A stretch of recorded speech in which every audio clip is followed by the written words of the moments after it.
If we'll take advantage of the time constraint, obviously, you know, it's a constant challenge, as we were talking about before this started, is to get our legs underneath us and get ourselves fresh and recovered and manage the rigors of West Point so that on Saturday we're putting our best foot forward.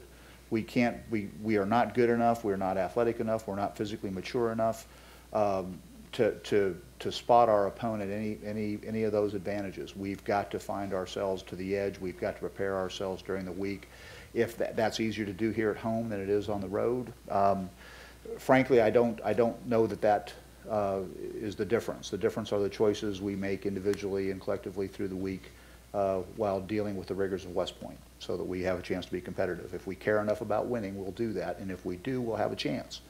If we continue to struggle in that regard, if we go out there as we have a couple times this year and be less than as fresh and athletic as we're capable of, we'll struggle. Every week you're trying to be 1-0. You know, every week is a new adventure. Every week is a new campaign. All we're trying to do is be 1-0 somehow, some way this week.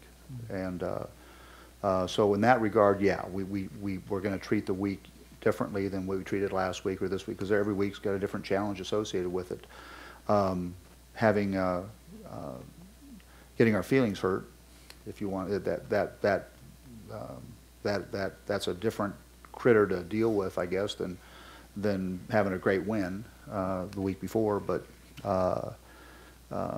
you know, we're going to run our offense, we're going to run our defense. We still, in the backdrop of all this is West Point and what we're doing daily here. So we don't have a lot of room to flex. You know, we've got to get ourselves fresh. We've got to get ourselves prepared for a different opponent with a different style of play, with different personnel, and that pretty much sucks up all your time.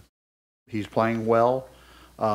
He'll still find plenty of things to be critical about with himself, but he's being very productive, and you're right, he is making some plays, frankly, that he shouldn't have to make, and we need to be a more complete outfit on defense if we're going to have some success here.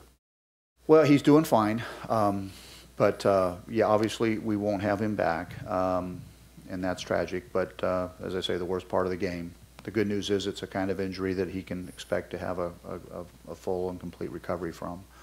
You know, Matt Vellante jumped in there and played on Saturday. He'll have to compete with some other guys to stay there. You know, Robert Cava has played at guard. He's also been playing for us and playing well for us at tackle. He can go back in there and some others as well. So that position will remain competitive a little bit, but the good news is as you know, we felt like we had 3 starting guards going into that game.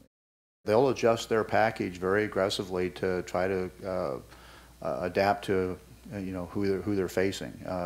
They're multiple. They do a number of things. They throw it deep. They throw it short. They do some fly stuff. They, you know, zone cut, zone read. They throw the ball to the backs. They run. You know, they do a lot of different stuff.